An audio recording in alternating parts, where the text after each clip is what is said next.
Hi, everyone, and a warm welcome back to Mindsprout Books, the channel where we explore holistic self-development through the wisdom of books.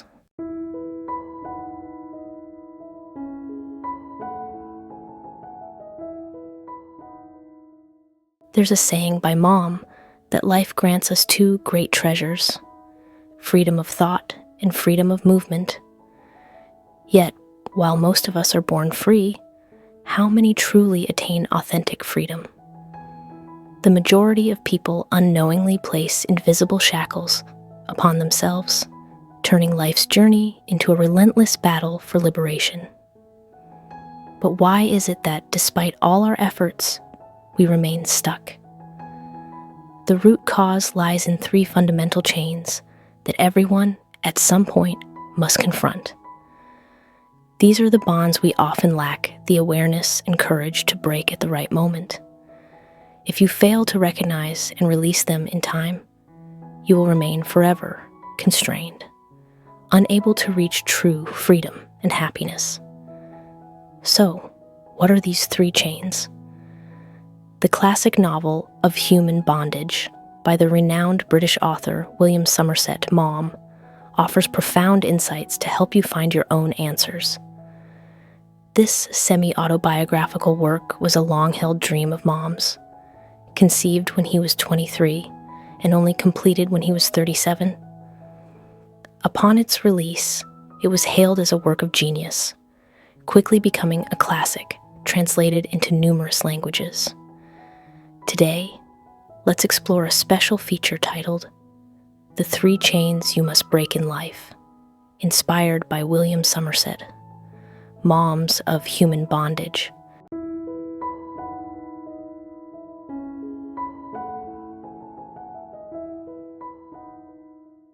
The first step is to break free from the chains of an inferiority complex about one's own imperfections in order to reconcile with oneself.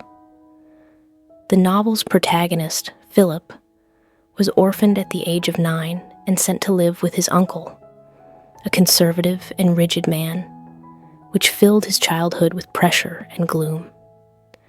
To make matters worse, Philip was born with a clubfoot, causing him to walk with a limp. This physical disability, combined with a lonely upbringing, made him incredibly timid, insecure, and sensitive. At school, he was relentlessly mocked by his peers. Some would force him to take off his shoe to stare at his foot. Others would mimic his walk, and some would deliberately kick his leg. Philip tried desperately to fit in and be like everyone else, but the harder he tried, the more he was ridiculed. The immense psychological pressure caused his grades to plummet, and even his teachers were cruel, calling him the crippled fool. High school brought no relief from the taunts and humiliation. Gradually, Philip developed a psychological block, becoming more withdrawn and self-conscious. His physical imperfection became a thorn in his side. Even as an adult, just hearing the words lame or cripple would make him flush with anxiety, his heart pound and his hands tremble.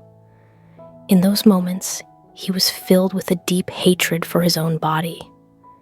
His disability also created significant hurdles in finding a job and in love, as he assumed no woman would ever accept him. Years later, Philip becomes a doctor. One day, a young boy with a clubfoot is brought in as his patient. Seeing the boy, Philip is reminded of his own childhood and is careful with his words. But the boy is carefree, smiling as he says, "It just doesn't look very nice, that's all." It doesn't really affect my life much. These simple, light-as-air words struck Philip with the force of 1,000 pounds, awakening him. He was right. Why do we give so much weight to what society deems beautiful or excellent? It's because we deeply crave those things for ourselves.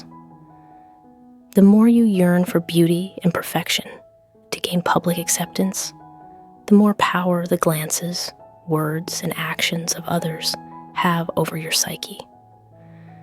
This creates a vicious cycle. The more you are affected, the more insecure you become, and the more you crave perfection. You become trapped in an invisible prison, shackled by your own feelings of inadequacy. Here, the author uses Philip's physical disability to highlight a universal truth. Every one of us has flaws, whether physical or spiritual. As the classic psychology book by Adler on inferiority suggests, we all harbor feelings of inadequacy to some extent. If it's not one thing, it's another. Feeling too fat or too thin, too tall or too short, disliking our teeth, our face, our skin, feeling insecure about our academic performance, our unimpressive job, our lack of higher education, a congenital defect, our identity as LGBT, or our family background. Ultimately, we all feel inadequate because we are not perfect. When faced with these feelings, people typically react in one of two ways: avoidance or defense. Those who choose avoidance withdraw, steering clear of any situation that might trigger their insecurities. They limit social activities and interactions, isolating themselves.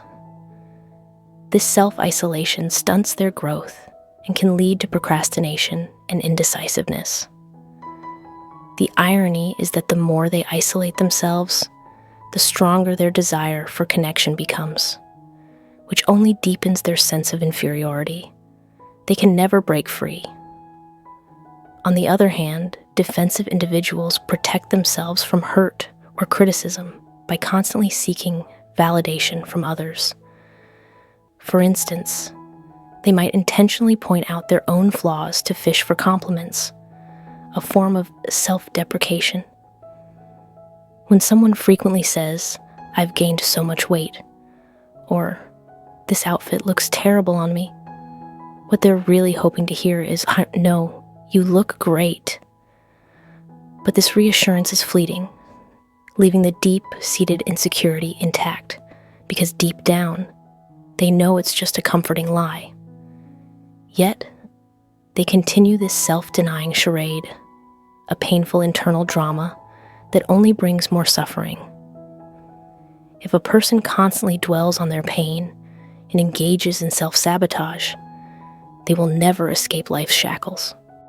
The only way out is to stop comparing yourself to others and to shift your focus away from your perceived flaws. Life is a continuous process of breaking chains, and sometimes the awakening happens in a single thought. For Philip, this shift in perspective allowed him to see that while fate had given him a disabled body, it had also gifted him with something unique. "If it weren't for my clubfoot," he mused, "I would not have had this heightened sensitivity." The books he read, the paths he walked, and the pain he endured made him realize that while his disability made life harder, it also gave him a profound capacity for introspection and a deep appreciation for the beauty of art and life. From that moment, Philip calmly accepted his imperfect self, finally breaking free from the prison of his inferiority complex and achieving a sense of inner peace and redemption. There's a saying, "A flower not yet in full bloom, a moon not yet full, holds the greatest beauty." After all, if all the flowers were to bloom at once, they would inevitably wither away. If the moon were always full, it would never experience the beauty of its waxing and waning phases. Nothing in this world is perfect, and it is this very imperfection that makes you unique. When you constantly look at others with an eye for comparison, you will only see what you lack. When you turn back to yourself, your focus will be entirely on your flaws, blinding you to your strengths. Only when you willingly let go of the chains of self-doubt can you truly begin to live. Focus on what you can change, positively and naturally, without comparison. As for what you cannot change, learn to accept it. When you do this, The opinions and judgments of others will lose their power over you. Only then can you touch true freedom. Like Philip, you can finally walk forward with grace and composure, limp and all. As Leo Tolstoy once beautifully said, all the variety, all the charm, all the beauty of life is made up of light and shadow. When you learn to accept life's imperfections, you gain the strength to step out of the shadows and discover your true worth.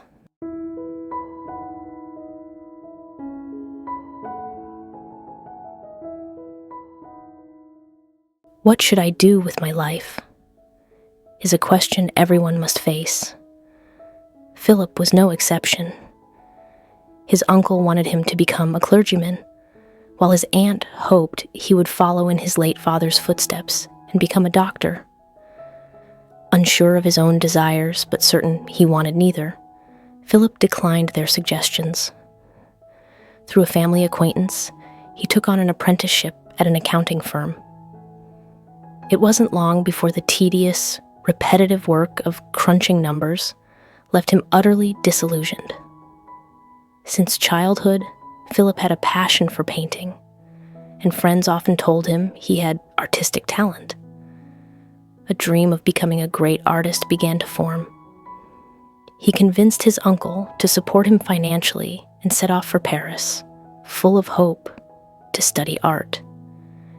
Initially, Paris felt like a dream. He found like-minded people, all passionately discussing art and life over coffee, brushes in hand. But everything changed when he met a girl named Price. She was incredibly diligent, practicing her painting relentlessly. However, her teacher, after observing her for some time, gently told her she lacked talent and suggested she find a more suitable path. Price refused to believe him, convinced that persistence alone would lead to success. In the end, she couldn't sell a single painting. Overwhelmed by poverty and despair, she took her own life in her squalid rented room. Price's story was a profound shock to Philip, forcing him to question his own choices for the first time. He went to his teacher and asked him point blank, "Do I have talent?" The teacher didn't answer directly. Instead, he told Philip a story, which happens to be the plot of Maugham's other famous novel, The Moon and Sixpence. It's about a stockbroker named Strickland who has a stable career and a happy family.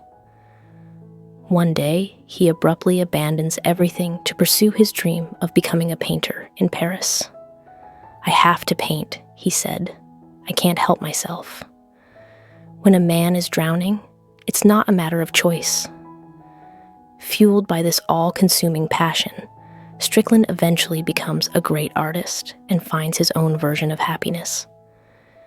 Hearing this, Philip had a revelation. True artists possess not only talent, but also an overwhelming, burning passion for their work. Recently, in a video about the perseverance of the brilliant painter Van Gogh, a viewer commented, "The line between perseverance and stubbornness is very thin." In truth, that line isn't as blurry as we think.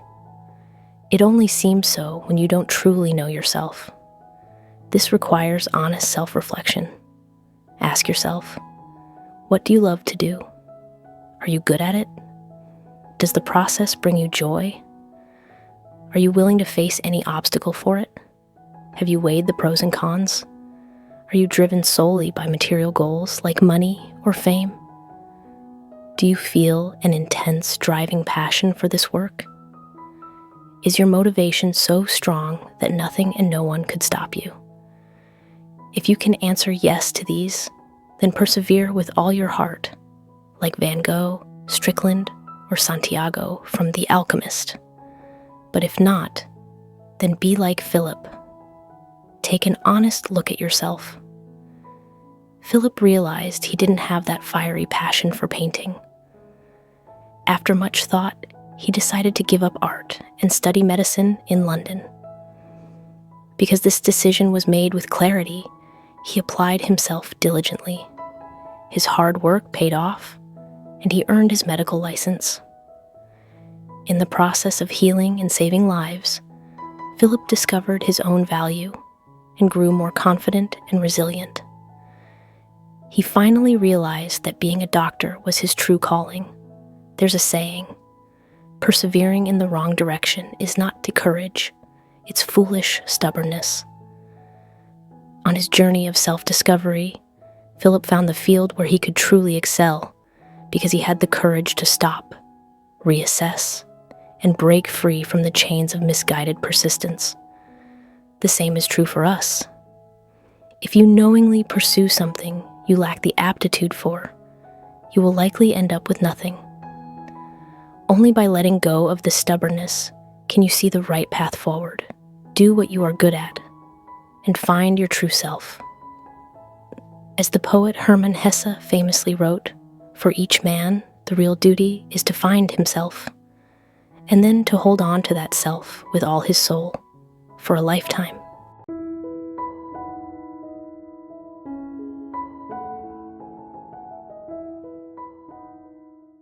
During his time in Paris, Philip fell for a waitress named Mildred. She was plain, with a pale complexion that gave her a sickly look, yet Philip was utterly infatuated. Over time, he saw her true nature. She was commonplace, spiteful, pragmatic, rigid, greedy, vain, and dishonest. On every date, she would go on wild shopping sprees, and Philip, despite his limited means, would spend his last penny on her. They were on completely different intellectual wavelengths and had little to talk about. To keep her from getting bored, he would constantly try to entertain her. To make matters worse, she was promiscuous, seeing many other men. Despite her betrayal and disrespect, Philip couldn't let her go. When she became pregnant by another man who then abandoned her, she came back to him. Without a word of resentment, Philip took her in, prepared to raise the child as his own, his passion burning brighter than ever. He knew he was waiting for a ship at an airport, that she didn't love him. Yet he desperately searched for a flicker of affection that wasn't there. He hated himself for loving so boundlessly, for debasing himself and creating a severely imbalanced relationship. But he couldn't break away. He thought if he could just be better, he could win her over. He believed his devotion would eventually be returned with true love. But what did he get in return? Nothing but raw desire, blind obsession, and repeated humiliation. Eventually, blinded by materialism, Mildred became a prostitute, contracted a venereal disease, and disappeared from his life. Philip was left penniless, forced to wander the streets. A toxic relationship had cost him dearly. As time passed and he reflected, Philip understood that he hadn't been in love with a person, but with his own ego, desire, and obsession. As explained in the book, The Road Less Traveled, feelings based on biological urges, possession, or dependency are not true love. Philip's love was intense but blind, a desperate craving for affection that served only to imprison his soul. As Maugham wrote in the novel, this love was a torment. He hated that he had allowed desire to take him over, as if he had become a prisoner longing for freedom. Later, Philip met Mildred again and was willing to help her, but only out of kindness. He also met someone with whom he connected deeply, and they married, building a life on mutual love and respect.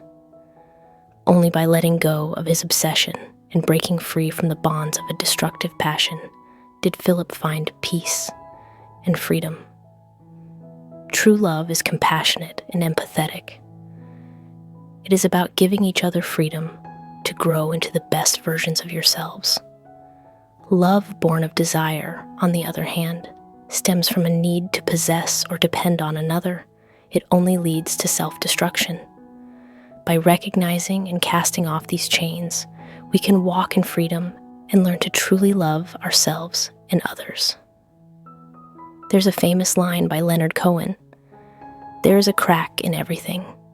That's how the light gets in." Life is full of ups and downs. We all carry regrets and imperfections as we walk our lonely path. Whether it's a physical flaw, a personal shortcoming, a career setback, or emotional pain, hardship is a large part of the journey. When you find yourself in a dark and difficult place, try to quiet your mind and read this book. Perhaps you will find the courage to change your destiny. Philip's story teaches us that only by breaking the chains of self-doubt can you make peace with your inner self and turn insecurity into strength. Only by shedding the shackles of misguided persistence can you find your passion and true worth. And only by freeing yourself from toxic relationships can you find fulfillment and maturity in a balanced partnership. When you break these chains, you can finally begin to love yourself, love others, and live a life of freedom. As the saying goes, a single thought can create a devil or a Buddha. Your destiny changes in a single moment of awareness. Are you ready to break the chains and find yourself again? Clinging to obsession is a prison. Letting go brings true freedom. Thank you for listening. If you found this video helpful, please share it with those who might need it.